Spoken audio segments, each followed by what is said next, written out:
All right, my friends, nothing fancy here today. I just saw an article, and it came across a political feed I follow, not even a business feed, which boggles my mind. President Trump just signed an executive order yesterday to establish a change in the required minimum distributions, the RMD amounts, the divisor that goes into it, when you have to take RMDs. This could be huge, huge, huge. Everything I do for my Heritage Wealth Planning YouTube channel is based on the premise of RMDs. How do we avoid getting hammered with RMDs? Because they're going to come and eat you alive.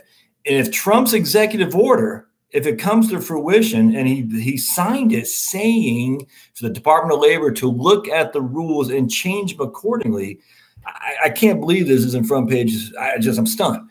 This is huge. It's bipartisan too. And even Obama, to his credit, he also had a rule. And again, it hasn't gone a headway yet, but it said at the end of the day, if you have an IRA or a retired account with less than $250,000 in there, they want to relax your required distributions. Yay, bipartisanship, it can work. Apparently both sides of the House, both sides of the Senate, in terms of Democrats, Republicans, are all on board. So I'm stunned, and I didn't see this coming. So Trump signs this executive order saying we want to establish the Department of Labor to allow it. There's some other stuff in there too in terms of small businesses being able to partner together for efficiencies, economies of scales for retirement accounts. But keep your eyes and ears peeled on the RMD rules. This is gigantic. What happens now? And if you watch my YouTube channel, you'll know when you hit 70 and a half, it looks to 70, you should take your RMDs at 70. Don't wait till 70 and a half.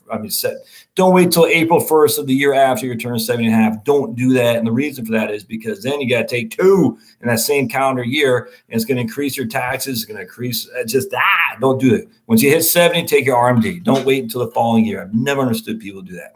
Anyway, so at the end of the day, we have this pretty significant RMD amount that you have to take. So you have $100,000 in your IRA, 401k, 403b, 457 plan, or your thrift savings plan. You divide that by 27.4. You know you got to take out $3,600 and some odd dollars. If you don't, you get hammered from the 50% penalty on how much you did not take out. The next year, you have $100,000. You got to divide that by 26.5. That's about 3.8%, 4%, 4.3, 4.5, and so on and so on. And you're like, man, I don't even need the money. Or you do need them. I don't know. But if you do need the money, you're not even worried about your required minimum distributions because you're taking out more than that anyway. But a lot of times people, surviving spouses, right, will have an RMD amount that's based on when they were living with their, usually as a widow, with their husband. And now that RMD amount is significantly higher than they need. It goes back to them as an individual taxpayer, and it hammers them from a tax perspective. That's why I call it the widow's tax trap. Because once you break $38,000 as a widow, it doesn't matter. You're a single person. Once you break $38,000 of taxable income, you're now in the 22% tax bracket, and that affects everything. So what happens here is if we can relax the rules for required minimum distributions, and like the guy under Obama, the proposal was if you have $250,000 in a deferred account, and that has required distributions. This is not annuities, by the way. This is simply 401ks, 403bs, 457 plans, TSPs, and IRAs.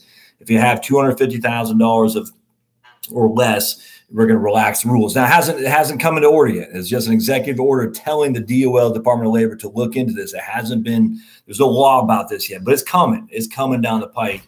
And man, it's wonderful. I love it. This is fantastic, fantastic, fantastic. So I'm doing this whole tutorial on our man Barry about retirement taxes, and we're kind of doing a couple different scenarios, which I'm actually going to post here in just a second, because I just spent all morning doing all kinds of stuff. In fact, I got all the notes to show with you here, but all these different numbers I was running, and it looks at RMDs. And RMDs, even if Barry doesn't need the money, all right, and that's bad, because Barry in this case is single, and it's horrific the amount that a single person has to pay when it comes to RMDs after you hit 7.5. So that can be relaxed. That's gigantic. So keep your eyes and ears peeled. I will report back what I find, but I'm telling you, I just came across this in a political feed that I watched, and I was like, what? How come I haven't heard about this? All the various financial planning places I follow on Facebook, on LinkedIn, or just my reading, no one's talking about this until some political guy said, oh, Trump just signed this executive order. I said, what? Yeah. Wonderful. So keep your eyes and ears peeled. If you find something or hear something and you haven't heard it from here, inform me too, because I mean, again, I missed it. He did this yesterday in Charlotte, North Carolina. Trump did, and it has some bipartisan juice behind it too. So this could be big. All right, my friends, that's all I got to say about this. Stay tuned. I'm working on these videos I'm going to post here in a few minutes, and I think you'll like them. It'll be part 3 and part 4 for Barry. We had a friend named Chris who posted something on the YouTube channel about what happens if Barry didn't do these big Roth conversions, but instead did $20,000 a year from his IRA to augment his pension income, all the while he was allowing his Social Security to continue to grow. Because Chris was she didn't like the upfront taxes that Barry had to pay if he's doing $30,000 a year Roth conversion. So I ran some numbers on that, and I'll show you here in just a second. And then I just do the whole thing. I say, okay, we're going to look at the 3 scenarios. We look at Barry's, and I use Barry's scenario 1, and this isn't just, I just put Barry. I said, okay, your scenario is you take Social Security early and you don't touch your IRA until 70.5 RMDs. Let's see what that sucker looks like. Then I use the scenario for Chris. I just identify it with Chris. Let's see what happens if you allow Social Security to grow with the delayed earnings credits and you don't touch your Social Security until you're 70, but you do take $20,000 a year out of your IRA or 401k to augment the income you need from your pension. Because remember, Barry needs $40,000 income. He only has $20,000 from his pension. What does that look like? And then we'll do the Josh scenario, which is my favorite, of course, because I'm Josh. And I say, what happens if Barry does significant Roth conversions plus $20,000 out from his IRA?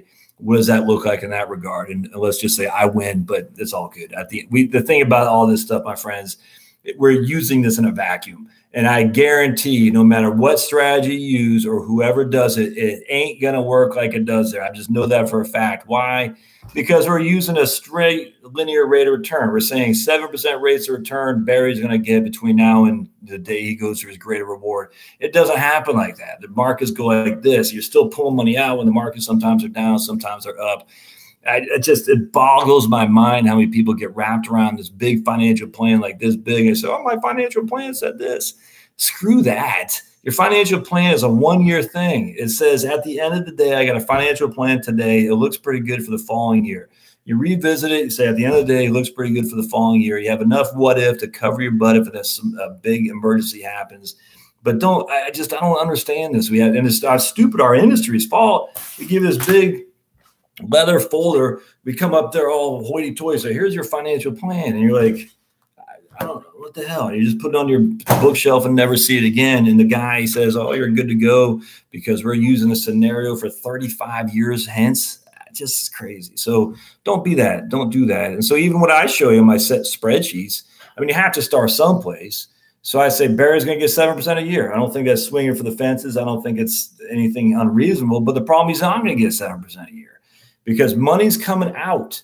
And when money's coming out each and every year, sometimes money's going to come out when the market is down 25%. Sometimes the money's going to come up when it's up 25%. And you just can't show that with any sincerity, or what's the word I look for? Certitude, I guess, because you just don't know. And then it's a pure speculation. But you got to do something. So in this case, we're just using a straight 7% rate of return for Barry. We're using the current tax law that we have now. And again, that's going to change too. And we're using the RMDs that we got now until I heard about Trump's executive order that said he's going to potentially changing the RMDs, the required minimum distribution rules. And I heard that. I was like, woohoo. So that's good stuff. Stay tuned. If you have any thoughts, questions, or comments always help me a lot. So put the comments in there and thumbs up, of course. And we'll post these videos here just a few minutes. Thanks, guys.